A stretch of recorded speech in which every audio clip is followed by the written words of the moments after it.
dan anak-anak SD Jamaatul Ikhwan yang saya hormati, alhamdulillah pada Ramadan ini kita masih dipertemukan oleh Allah Ta'ala pada bulan yang mulia, bulan yang luar biasa, penuh rahmat, penuh maghfirah, penuh ampunan dan peninggian derajat bagi manusia.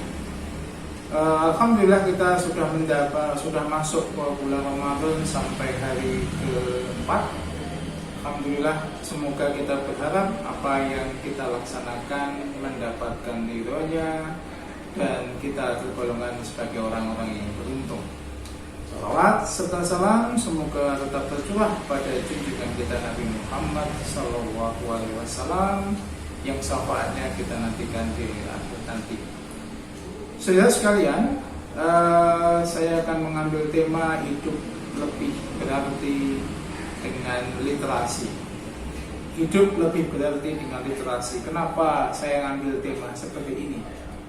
Ramadan, salah satu julukan bagi Ramadan adalah bulan di mana diturunkannya Al-Quran atau Syahrul Quran. Ayat yang pertama diturunkan adalah surat Al-Alaq 1-5 tentang hakikat membaca. Hakikat membaca, bacalah dengan menyebut nama Rabbmu. Dia telah menciptakan manusia dari segumpal darah. Bacalah dan Rabbmu yang maha pemurah, yang mengajar manusia dan mengajar kepada manusia apa yang tidak diketahuinya. Di dalam Al-Quran, kalau Bapak Ibu saudara sekalian dan anak-anak melihat, ada 100 perintah untuk berpikir dan menghayati. Berpikir dan menghayati secara tidak langsung menumbuhkan budaya literasi di kalangan umat Islam. Dimulai dengan bagaimana kita membaca Al-Quran, bagaimana kita menghafal, dan bagaimana menerapkannya dalam kehidupan sehari-hari. Alhamdulillah di SD Jamaatul Ikhwan sendiri budaya baca Al-Quran sudah baik. Bahkan sebelum Ramadan kemarin dilaksanakan Khatmul Quran dengan jumlah peserta hampir 200 siswa SD Jamaatul Ikhwan. Ini sebuah budaya yang baik, tradisi yang baik. Maka tinggal bagaimana di masa-masa mendatang kita bisa berpikir tentang apa hakikat ayat-ayat Al-Quran tersebut. So pertanyaannya adalah bagaimana kita membaca, bagaimana membaca ayat-ayat yang ada dalam Al-Quran tersebut. Sejenak saya akan mengajak pada survei yang dilakukan oleh lembaga yang dinamakan PISA. PISA itu studi tentang prestasi, literasi, membaca, matematika, dan sains tingkat dunia yang disurvei anak sampai usia 15 tahun. Ya, kemudian dari 79 negara ada data yang memprihatinkan bahwa di Indonesia, negeri kita itu peringkat 6 dari bawah, alias peringkat 74 itu dari dengan skor 371, di bawahnya adalah negara Panama. Ini sangat-sangat memprihatinkan, kita peringkat 6 dari bawah. Ini data tahun 2019. Jadi 2 atau 3 tahun yang lalu yang insya Allah juga jadi data itu valid. Ini sebuah hal yang memprihatinkan. Karena apa? Negara tetangga kita itu Singapura itu peringkat 2 survei PISA-nya. Kemudian peringkat pertama diduduki oleh Cina. Jadi jangan heran kalau semua barang-barang di dunia ini didominasi Cina jika gara-gara mereka suka membaca. Kemudian peringkat Finlandia yang sebagai negara pendidikan yang baik itu peringkat ke-7. Indonesia memprihatinkan sekali karena kita sebagai negara muslim yang mayoritas muslim peringkat membacanya rendah. Padahal Allah sudah mengatakan adalah perintah pertama adalah membaca dan membaca. Kenapa? Apa dampaknya kalau kita nggak suka baca? Ya, yang pertama, karena bangsa kita itu lebih suka dituturi atau lebih suka didongeni daripada mengkaji. Ya, kemudian juga salah kaprah pada banyak fenomena dan akhirnya muncul masyarakat yang panik. Masyarakat yang panik, masyarakat kalau bahasa Jawa ini masyarakat gumunan. Ya. sering gumun ya, kemarin menggumuni sesuatu ya, suka berkomentar ya. Orang tidak bisa sepak bola, tapi komentar sepak bola itu di negeri ini banyak sekali. Tidak bisa sepak bola tapi bisa mengomentari banyak pemain sepak bola. Kemudian suka hal-hal yang sifatnya apa ya, dianggap tidak rasional ya. Dulu ada namanya akik ya, orang pakai batu akik. Ini kan, wah ini kalau pakai ini bisa ampuh, bisa mumbul ya. Padahal belum temukan ya. Kemudian ada juga dulu yang ada terakhir ada namanya tanaman-tanaman yang bolong-bolong disebut janda bolong ya. Orang tertarik semua pula itu, semua mengaji itu. Ini kenapa? Karena kita tidak suka baca, hanya ditutupi saja. Nah, padahal agama Islam itu adalah agama yang menjunjung literasi ya. Literasi itu sebenarnya apa ya? Literasi itu secara umum adalah kemampuan untuk membaca, kemampuan menulis, kemampuan berbicara, menghitung dan memecahkan masalah. Kemudian literasi itu sudah diturunkan para nabi dan rasul. Ingat, nabi-nabi itu dibekali oleh kitab suci. Rasul terutama kitab suci terakhir yang jelas Al-Quran itu sangat-sangat lengkap. 30 juz itu lengkap sekali mengatur manusia. Manusia saja yang teramat dangkal pemikirannya, yang belum sempat mengkajinya. Ya, kemudian dalam sejarah Islam, nabi pertama Nabi Adam itu juga diajari oleh Allah Ta'ala, gurunya Allah Ta'ala langsung tentang nama-nama hari, nama-nama benda-benda yang ada di surga. Kemudian diteruskan yang kedua adalah Nabi Idris alaihissalam. Nabi Idris itu kalau namanya berasal dari darosa atau artinya adalah belajar. Nabi Idris itu dalam riwayat dia mahir berkomunikasi dengan 72 kabilah, menguasai 72 bahasa. Lah kemudian mahir dalam mengelola kuda, mahir menjahit pakaian, dalam ilmu falak, matematika, dan giat melaksanakan proyek pembangunan. Ada 188 kota yang didirikan oleh Nabi Idris. Kemudian Nabi Idris disebut juga sebagai bapak ilmu pengetahuan. Ya, banyak sekali pengetahuan-pengetahuan yang diberikan pada Nabi Idris dan disebarkan pada manusia. Yang kedua adalah Nabi Ibrahim, itu bapak peradaban, bapak para nabi. Kemudian yang utama yang menjadi junjungan kita Nabi Muhammad SAW, di mana mendapatkan ilmu langsung dari Allah Ta'ala melalui perantaraan malaikat Jibril. Ya, dengan awalan adalah Iqra, bacalah. Ketika manusia diberi membaca, memahami dan mengamalkan apa yang sudah diajarkan para nabi. Ya, saudara-saudara sekalian, jamaah sekalian, coba kita telaah. Ini Ramadan belum 10 hari, adakah yang sudah khatam Quran? Ini harus menjadi apa ya? Sebuah cita-cita, target. Kalau 30 hari dalam Ramadan tidak sempat khatam, ya ini kita harus introspeksi. Ya, kalau minimal ya 1 kali dalam Ramadan. Jadi kalau 1 kali itu 1 hari 1 juz. Orang mengatakan 1 day 1 juz. Atau bisa 1 bulan khatam 2 kali, berarti 15 hari sekali khatam. Atau bisa 3 kali atau 10 hari sekali khatam, atau dan lain sebagainya. Ini karena kita dituntut ya, siapa punya ini? Allah Ta'ala ya. Kemudian apa dasar hukumnya? Kenapa kita harus berliterasi, saudara-saudara sekalian? Jadi dasar hukumnya adalah dalam Quran Al-Isra ayat 36, bahwa dan janganlah kamu mengikuti sesuatu yang tidak kamu ketahui, karena pendengaran, penglihatan, dan hati nurani semua akan diminta pertanggungjawabannya. Jadi Allah menegaskan sekali bahwa kita melakukan sesuatu itu ada dasar hukumnya. Yang jelas semua perintah Allah ada dasar hukumnya, termasuk puasa. Orang sudah hafal Al-Baqarah ayat 100 apa juga dan lain sebagainya itu. Tapi dalamnya kita dilarang untuk mengikuti sesuatu yang tidak kamu ketahui. Ya, kemudian Quran surat Fatir ayat 28 dinyatakan sesungguhnya orang yang takut kepada Allah dari kalangan hambanya adalah para ulama. Ulama di sini bukan berarti harus jadi kiai, dijalus-jalus jadi ustadz, tapi dalam arti dia paham tentang masalah-masalah peribadatan, masalah-masalah di luar peribadatan, mereka paham. Ingat, segala sesuatu yang kamu ketahui itu akan dipertanggungjawabkan.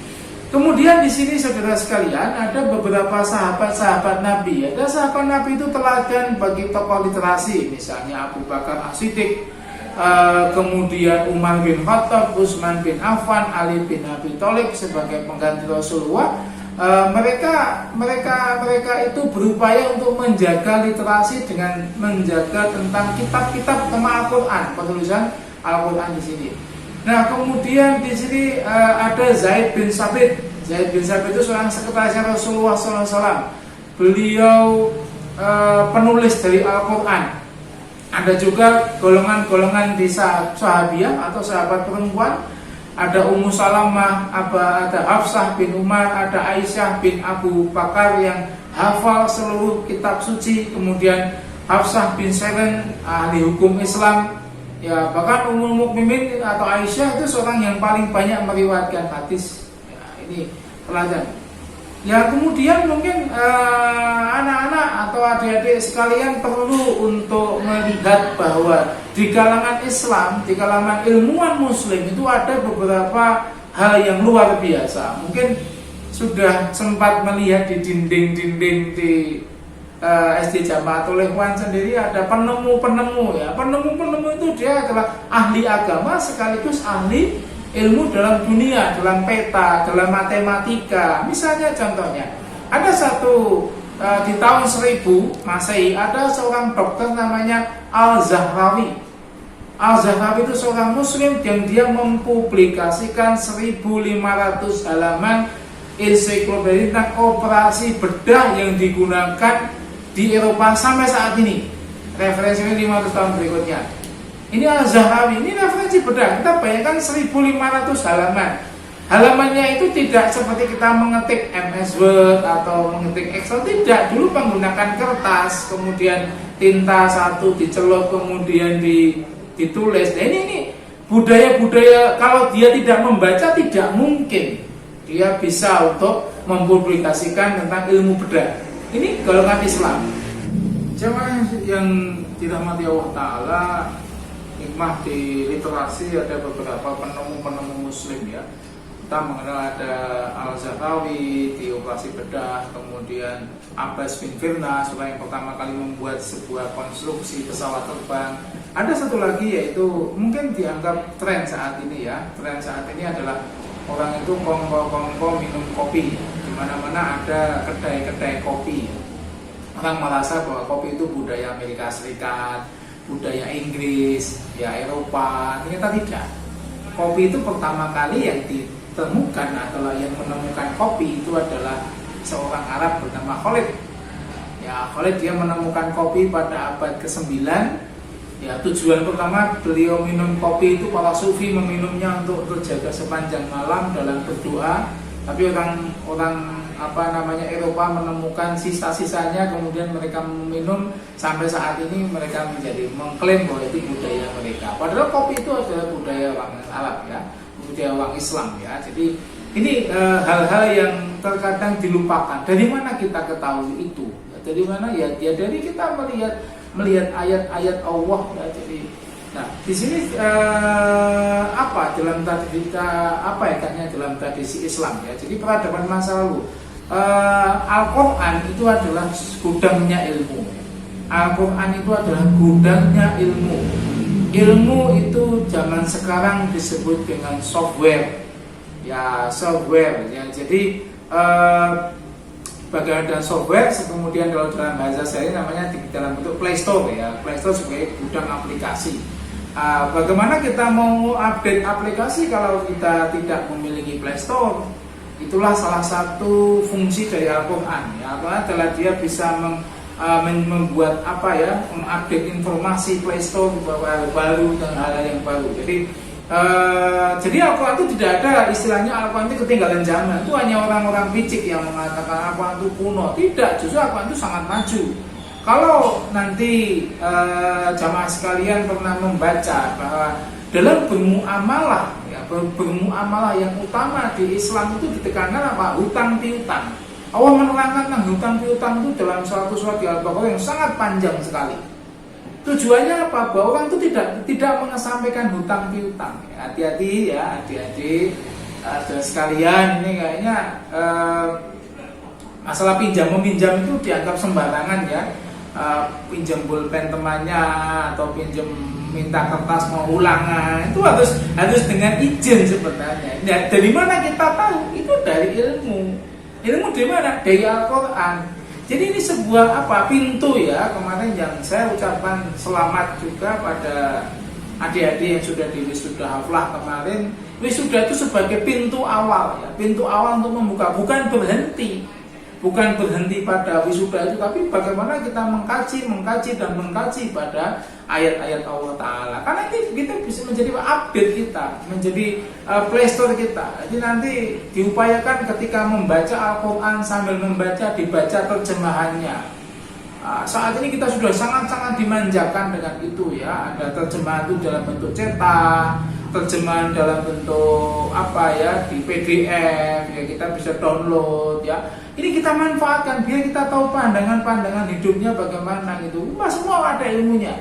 Mungkin kalau bagi adik-adik ada larangan kemarin kan, jangan minum sambil berdiri, jangan makan sambil berdiri. Ternyata ada ilmunya. Kalau minum sambil berdiri itu ginjalnya yang kasihan. Loh, ini salah satu ilmu yang kecil tentang masalah minum sambil berdiri aja sudah diterangkan sangat-sangat banyak, apalagi di masa-masa yang akan datang. Puasa juga ilmu di puasa itu juga sangat-sangat berat, sangat-sangat besar saudara sekalian.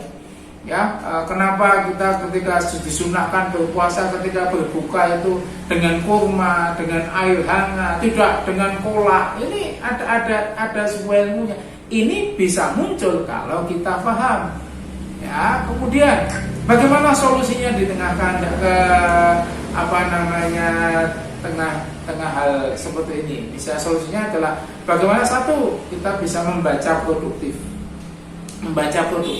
Imam Syafi'i mengatakan adalah ikatlah ilmu dengan tulisan. Silakan diikat ilmu itu dengan tulisan. Jadi kalau ada pengetahuan baru sebisa mungkin ditulis. Ya, saat ini sudah banyak yang bisa kita lakukan ya, bisa menggunakan kertas. Ada ilmu baru, insya Allah itu akan bermanfaat ya, ilmu baru, membaca produktif ya. Kemudian yang kedua, bisa membaca solutif ya. Kita ada masalah yang iya sih, betul kita harus begini, harus minum sambil duduk. Nah, ini ada solutifnya kita baca. Kemudian juga sering mengadakan diskusi interaktif ya, diskusi dengan guru, diskusi dengan teman ya. Diskusi itu kan bisa menggunakan sarana transfer, bisa berdiskusi langsung ya, daripada tidak bermanfaat ya kita bisa berdiskusi. Kemudian gunakan waktu yang berkualitas untuk membaca ya. Nah, sekalian, waktu berkualitas untuk membaca dan bahan bacaan itu sangat banyak. Tinggal bagaimana kita itu memanfaatkan bahan-bahan itu ya. Di Jamaatul Ikhwan sudah budaya bacanya sudah cukup banyak ya. Kalau nggak cukup Quran ya kita dengan hadis ya. Ya, itu yang harus dilakukan. Jadi itulah saudara-saudara sekalian, jamaah sekalian, kajian menjelang buka puasa pada sore hari ini. Marilah hidup ini kita jadikan lebih berarti ya. Anak-anak, saudara-saudara sekalian, Bapak Ibu juga yang menyaksikan tayangan ini, mari kita hidup lebih berarti dengan literasi ya. Tidak ada salahnya kita untuk mengembangkan diri dengan literasi itu. Banyak membaca ya. Banyak membaca, orang biasanya kalau banyak membaca itu menjadi bingung. Kalau menjadi bingung berarti dia memiliki keinginan untuk meningkatkan itu. Ya, jadi hal itulah yang harus ditekankan pada generasi saat ini ya. Sangat-sangat miris kalau generasi saat ini lebih banyak lebih banyak pada hal-hal yang sifatnya permukaan dibandingkan hal yang mendalam. Tidak harus buat buku ya, di internet pun sudah banyak sekali yang bisa kita gali. Manfaatkan internet itu tidak hanya melihat gosip-gosip, tapi kita melihat bagaimana perkembangan yang baru itu kayak apa. bagaimana dunia anak saat ini kayak apa. Demikian yang bisa saya sampaikan. Apabila ada benarnya dari Allah Ta'ala, apabila ada salahnya dari saya pribadi, tetap semangat dalam mencari ilmu, tetap semangat dalam menjalani hidup ini, percaya diri terus dalam nuansa ridho ilahi, tidak lupa terus berdoa agar senantiasa mendapatkan ridhonya, agar ilmu-ilmu yang kita dapat bermanfaat dunia akhirat. Billahi taufiq wal hidayah. Wassalamualaikum warahmatullahi wabarakatuh.